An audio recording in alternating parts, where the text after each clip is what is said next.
Zadoo-ba-da-ba, zabee-ba-da-ba.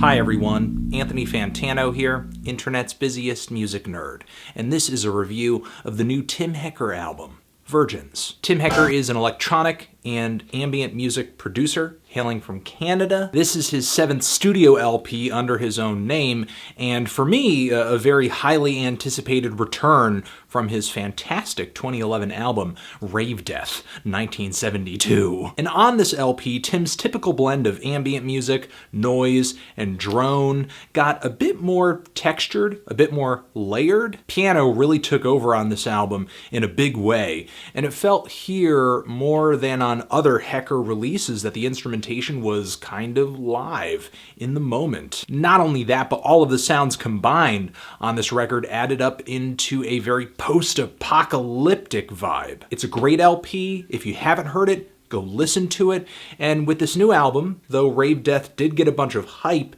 when it first came out, it is really a highly praised album. I think Tim has hit it out of the park once again, right here.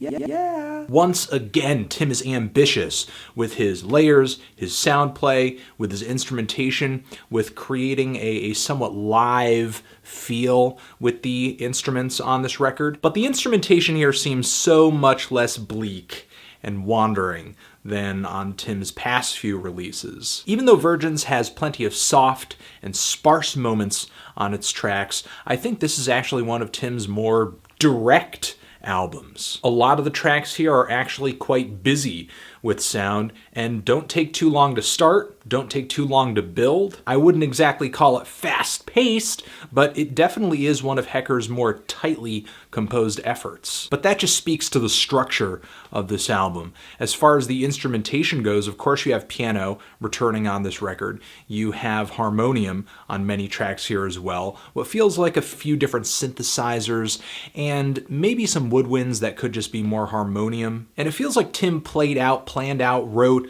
composed some music for a variety of different tracks here, but he grabs the instrumentation or the performances that he made and he reverses parts of them. He loops them, he chops them, he swirls them and layers them and scatters them. Tim manipulates a lot of the instrumentation on this record very heavily, and yet it doesn't really lose that live in the moment feel that you would get if you were just listening to a quartet or some kind of instrumental music ensemble. Not only that, but Tim just layers piece of instrumentation on top of piece of instrumentation to the point where a lot of these compositions end up feeling a bit like drones. And even though these very heavy, thick layers may feel a little impenetrable sonically because of just how large and wide they are, there are very beautiful melodies and interesting chord progressions that peek through it all to those who are attentive and sort of focused on what's going on. Tim Hecker usually approaches his records with an eye on the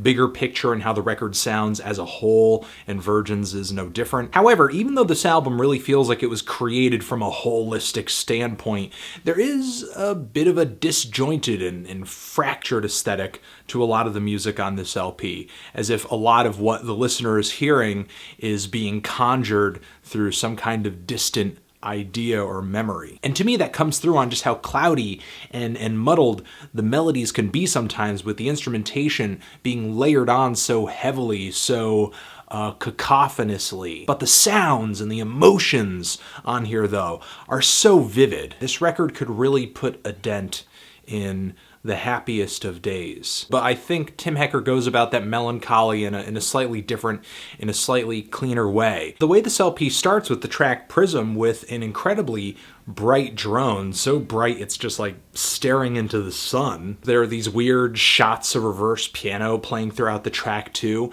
and the song just grows more and more and more cacophonous and eventually gives way to these splintered pianos that are layered throughout the second track on here, Virginal, where it feels like Tim Hecker is indulging in a little bit of piano minimalism, in a bit of modern classical. He's just grabbing this one piano piece, which it could be from a bunch of different takes, and he's just placing them on top of one another to the point where it feels like you're listening to this piano being played within a hall of mirrors. It's like you're hearing a repeat of the same piano phrasing being played again and again and again with slight variations on top of one another to the point where it's really dizzying. It's an amazing and kind of creative effect. And the song just grows heavier and heavier and heavier and eventually coasts down really beautifully toward the finish. We also get a little piano part playing toward the end of this track that is cut off that foreshadows to another song around the middle point of this album. The next song on here, Radiance, another very bright drone and kind of a sad, melancholy, post-rock-esque footnote on this album that feels like a bit of a transitionary track.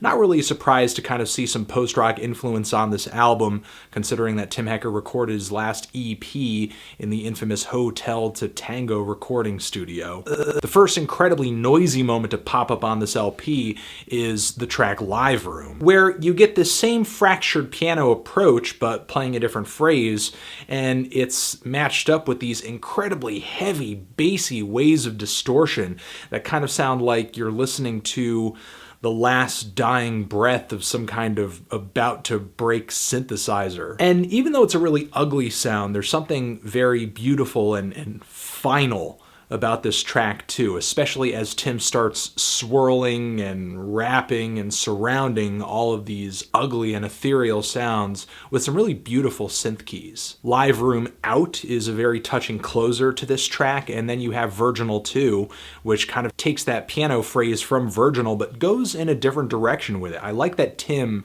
has these recurring themes on his album. He can grab melodies from previous tracks and rework them in a way that sounds fresh. And even though Tim is really great at layering and recycling and reusing and manipulating, one of the most stunning tracks on this album is maybe one of the most bare to Black Refraction. Now after this point in the LP, I actually feel like the album hits a bit of a lull.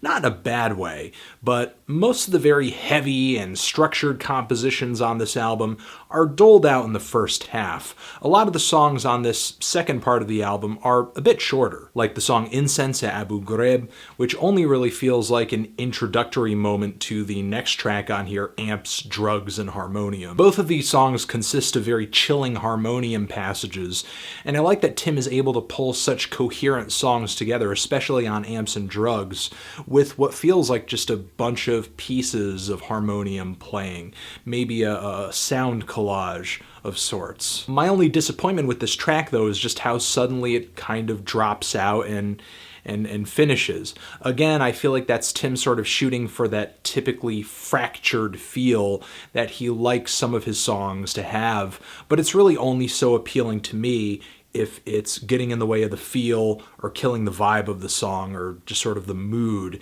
that has been building up. The closer on here, though, Stab Variation, is maybe the most damaged sounding and psychedelic instrumental on this entire LP. Taking some of the distortion from Stigmata 1 and some of the heavy percussion, what feels like percussion, just rumbles, kicks in the lower end of the mix from Stigmata 2, and bringing them together with a really big epic climax for an artist whose music is constantly tagged as being ambient. This finish is really explosive. I really am in love with most of the tracks on this LP, and even the songs, the tracks that I'm not head over heels for by themselves, I see them having a very important part being played inside of this album as kind of a transition or just a moment where we're moving from point A to point B or changing the mood. For an album that is so short, just like 47 minutes long, it feels much longer. This LP really is a very hefty journey, and a journey that is incredibly well recorded, fine-tuned, colorful, at times meticulously composed, and at other moments very vast and open. And no matter how busy or sparse this album is, it always comes off as beautiful, fantastic. I'm feeling a light to decent 9 on this record. Transition. But if you've given this LP a listen, what did you think of it? Did you love it? Did you hate it? Why? What do you think I should review next? And that's it. Anthony Fantano, Tim Hecker, Virgins Forever.